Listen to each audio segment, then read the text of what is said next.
بسم اللہ الرحمن الرحیم۔ بسم اللہ الرحمن الرحیم۔ پیش خدمت ہے پارہ نمبر 5 کا خلاصہ۔ پارہ نمبر 4 کے آخر میں اللہ رب العزت نے ان رشتوں کو بیان کیا تھا کہ جن سے نکاح حرام تھا، حرمت علیکم امہاتکم سے آخر آیت تک۔ 5ویں پارے کے شروع میں اللہ رب العزت فرماتے ہیں کہ ان کے علاوہ جتنے بھی رشتے ہیں وہ آپ کے لیے حلال ہیں، اور پھر مہر کی ادائیگی کا بھی حکم دیا گیا، اور فَمَا اسْتَمْتَعْتُمْ بِهِ مِنْهُنَّ فَآتُوهُنَّ أُجُورَهُنَّ فَرِيضَةً۔ تو یہاں سے بعض حضرات نے متع کے جواز پر جو ہے وہ کلام کیا کہ متع حلال ہے، جبکہ اس آیت کے اندر نکاح شرعی کا ذکر ہے، متع کا ذکر نہیں ہے۔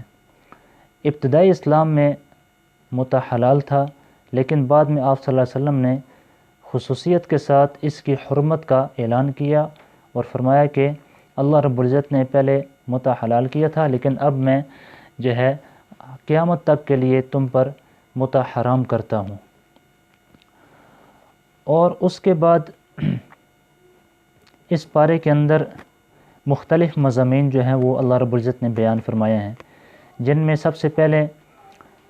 گھر کی جو سربراہی ہے، گھر کی حاکمیت ہے، وہ مرد کے ذمہ ڈالی گئی ہے، کیونکہ اس وجہ سے کہ مرد کے ذمہ اپنی بیوی بچوں کا نان و نفقہ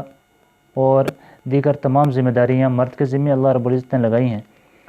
تو اس حوالے سے گھر کی ذمہ داری اور گھر کا سربراہ، گھر کی حاکمیت جو ہے وہ مرد کے ذمہ ہے۔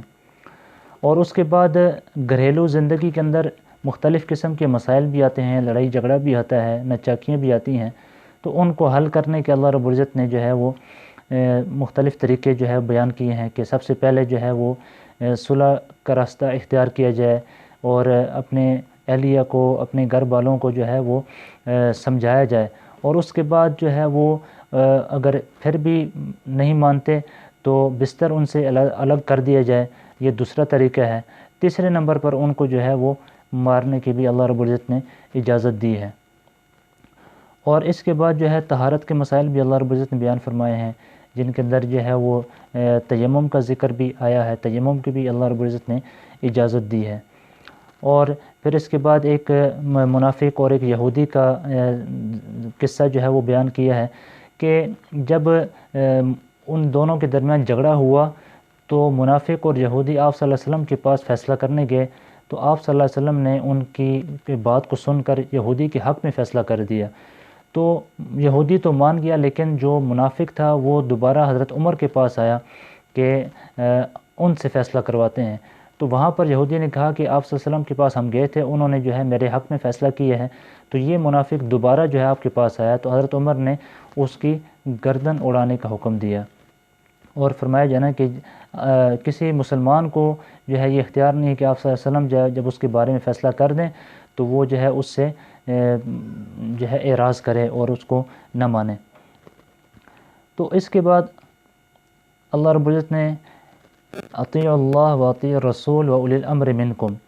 کہ ایمان والوں کو حکم دیا ہے کہ آپ نے اللہ کی اطاعت کرنی ہے اور رسول اللہ کی اطاعت کرنی ہے، اور اولی الامر جو ہے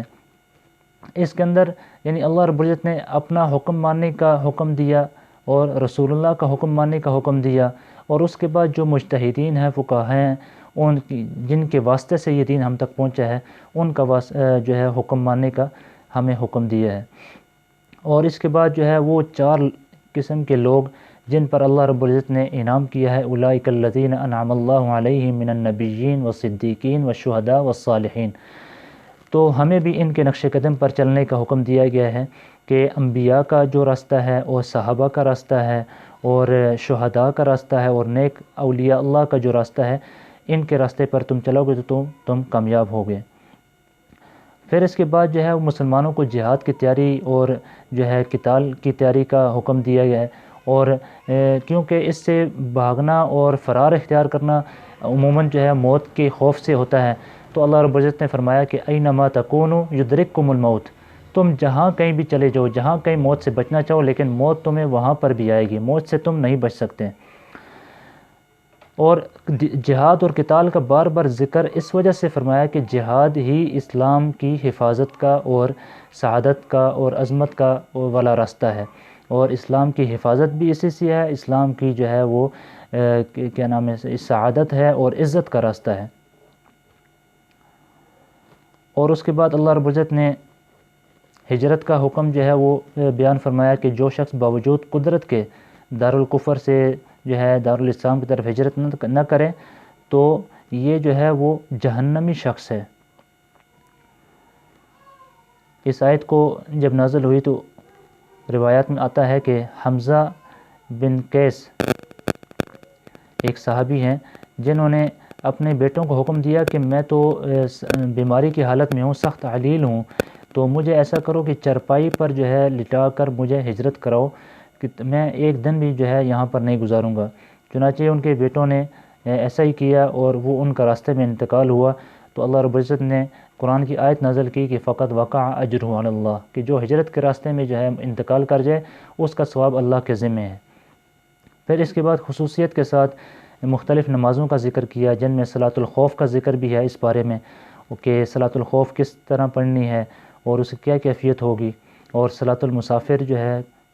سفر میں جو نماز ہے مسافر کی اس کو ذکر کیا، اور خاص طور پر صلاۃ الوسطیٰ عصر کی نماز کا جو ہے ذکر کیا اس میں۔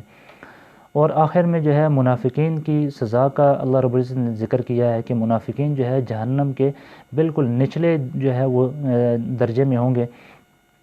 تو اس کے بعد اللہ رب العزت نے جو ہے ما یفعل اللہ بعذابکم ان شکرتم وآمنتم سے ایمان والوں کو بہت بڑی ایک خوشخبری سنائی ہے کہ اللہ رب العزت کو کوئی شوق نہیں ہے، کہ اللہ رب العزت کا کوئی فائدہ نہیں ہے کہ تمہیں جو ہے عذاب دے، اگر تمہارا عقیدہ ٹھیک ہو اور تم شکر گزاری کرو اللہ تعالیٰ کی نعمتوں پر، ایمان کی نعمتوں پر، کہ کتنی بڑی نعمتوں سے اللہ رب العزت نے نوازا ہے، تو اگر تمہارا عقیدہ ٹھیک ہے اور تم اللہ کے شکر گزار بندے ہو تو اللہ تعالیٰ تمہیں کبھی بھی عذاب نہیں دے گا۔ تو سامعین محترم، یہ تھا پارہ نمبر 5 کا جو ہے خلاصہ۔ وآخر دعوانا ان الحمد للہ رب العالمین۔